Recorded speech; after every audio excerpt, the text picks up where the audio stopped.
An 11-year-old Muslim girl in a Toronto suburb claimed she was walking to school the other day when she was attacked by a man who came up from behind and tried to cut her hijab off with a pair of scissors. The whole national media and then the international media jumped on the story without any skepticism. Politicians, Muslim lobbyists, everyone said it was proof of rampant, violent Islamophobia. Except now police say it was a hoax. The whole thing was made up. The media should have known better, but they just loved the narrative too much. Evil, racist Canadians picking on a poor Muslim girl. They couldn't resist running with that smear. And the funny thing is, despite being assaulted by a man on a street with a weapon twice, this 11-year-old girl was cool as a cucumber doing a national televised press conference literally 90 minutes later. And her brother, too, he was there, just laughing and smiling through the whole press conference. That's weird, isn't it? This press conference was at the school. When was the last time a school just let cameras come in and film children? When the criminal was still on the loose, perhaps in the neighborhood? When was the last time police permitted a child victim of a crime to give a national press conference before the investigation had even started? Or to even have that child's name and photo published? When was the last time a mother whose daughter was just attacked and whose younger son witnessed that attack was not only fine with all this, but she seemed to be orchestrating it? Do you believe that? Well, all the media did. It was weird, though. The police first announced the reported crime at 8:52 a.m. There are a lot of crimes in the big city of Toronto, but the media just seemed to know that this one would be newsworthy. And the CBC, the state broadcaster, really seemed to know. They had someone write up a story just 45 minutes after the 911 call. That's pretty amazing. How did that just happen? I mean, just to get from the CBC's headquarters downtown to the school itself, that's a half-hour drive. How was it physically possible for the CBC to learn about this crime, decide it was important enough to cover, dispatch a reporter, check the facts, write it, and publish it in less than 45 minutes? Isn't that weird? Oh, and then the police went to the school to be part of the press conference with the girl and her brother and her mother. How did that just happen? Who approved that? At the police. Who approved that at the school? Can I show you a clip? Here's a clip the state broadcaster, the CBC, put online. I'm going to show it to you in full for various reasons, including the fact that the CBC ran this video despite the CBC's policy of not airing children except for in extreme circumstances, especially not airing children who are victims of crimes. And the fact that they did so and the CBC was so credulous, listen to this clip. This morning, me and my brother were walking together to school, and sadly, someone insulted me by cutting my hijab 2 times, and I felt really scared and confused because I didn't feel comfortable that people are doing this, and yeah. This happened one time, and then did you scream? Is that right? Or? Yes, I screamed. And what did the man do? The man, he just ran away. And then, is it right that you crossed the street after that? Yes, we followed this crowd of people to be safe. So. And then, did the man come again, or was that the last you saw of him? He came again. And what happened when you saw him again? He continued cutting my hijab again. Did he say anything to you? All that he had to do was smile. He just smiled and ran away. I feel this is terrible, and I do not like it, and I feel like this should stop, and yeah. What would you say to that man if he's watching you right now? I think what you're doing is really wrong. You should not act like this, and especially I'm a kid, and yeah. I got a call from the school, and I was just very sad, and I came to the school right away. I'm just so happy she's safe. But this community is so supportive.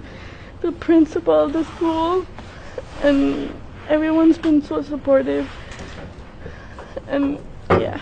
So the girl screamed and he ran off and she went to find other kids, but he came back apparently a second time and no one else saw him, even though she was with the kids now. And the man didn't really say anything. He was just smiling a bit, sort of like her brother there was smiling and laughing at the press conference. The CBC is the racist. The family is the racist, spreading false accusations of hate crimes. They're the ones who are spreading hate. They're the ones whipping up divisions amongst us. This rancid family and the school board and the politicians and the media who gave them a megaphone for their lie. I don't want an apology from the 11-year-old girl. She was obviously just doing what she was told to do, which is what children do. It's what a lot of women do in Islam, though. They're told to wear a hijab. They're told to wear a niqab. And if not, they get into trouble. I want an apology from the Islamophile politicians and media who are so quick to believe this obvious fake story and smear Canadians. I want an apology and an explanation from the school board and the police for permitting this bizarre exploitation of a child for PR purposes. But mainly, I want the mother charged. It's of the Criminal Code of Canada. Let me read it to you. It's called public mischief. Everyone commits public mischief who, with intent to mislead, causes a peace officer to enter on or continue an investigation by reporting that an offense has been committed when it has not been committed, unquote.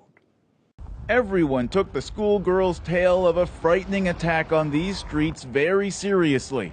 CBC News is no longer identifying her out of concern for her well-being, but here's what she described Friday. Sadly, someone insulted me by cutting my hijab 2 times.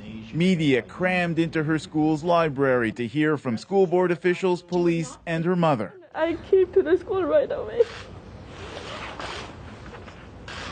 I'm just so happy she's safe. The story drew international attention and outrage. At a news conference on other matters, the Prime Minister expressed his concerns. My heart goes out to the young girl who was attacked, seemingly for her religion. Toronto police called it a hate crime and promised a thorough investigation.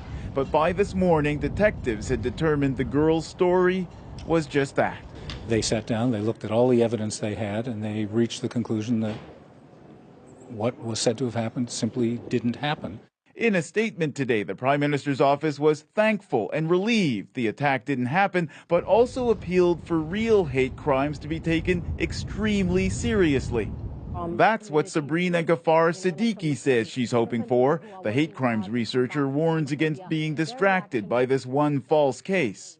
Just because this one particular story is not real, it doesn't mean that the other stories are not real.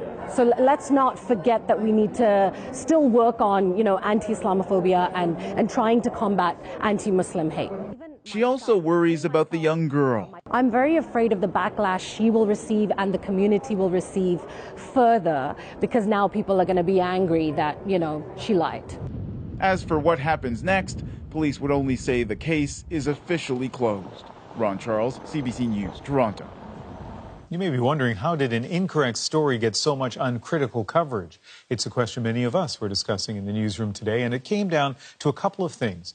The disturbing details of the story got our attention, and Toronto police released this information without any suggestion that they weren't confident it was true. Here's a look at how the story developed. The first notice we got of this story was just after 9:30 Friday morning, when Toronto police tweeted out that a young girl had been attacked by a man with scissors. I believe the young girl is with officials right now. Just before 11 o'clock, Toronto police tweeted there were 2 victims, but at 11:03 they issued a correction, stating there was only 1. By now, reporters had gathered at the school, and that prompted the Toronto District School Board to quickly organize a news conference. It started at about 10 to 1. It included the young girl describing what happened. I felt the man, and I turned around and I saw him with his scissors, and he ran away. By 1:20, a spokesperson for Toronto police arrived, and at this point, not only was the public being told a young girl had been the victim of what appeared to be a hate crime, but that the suspect was still at large. It's startling, it's disturbing, it's nerve-wracking. Young kids coming to school shouldn't have to face this. Next update on this story came 3 days later, this morning, when Toronto police said it had now concluded the incident never happened. There was the little girl saying what happened to her, there was the little boy who said he saw the whole thing, and then there was the mother who was reacting as well. Who along that line was lying? I'm not going to go into specifics. What is significant is that when investigators had all the evidence that they'd gathered, they looked at it, they tested it, and they came to the conclusion that the events on Friday simply didn't happen. Well, very quickly, there was an online backlash against the 11-year-old girl, her family, and the wider Muslim community.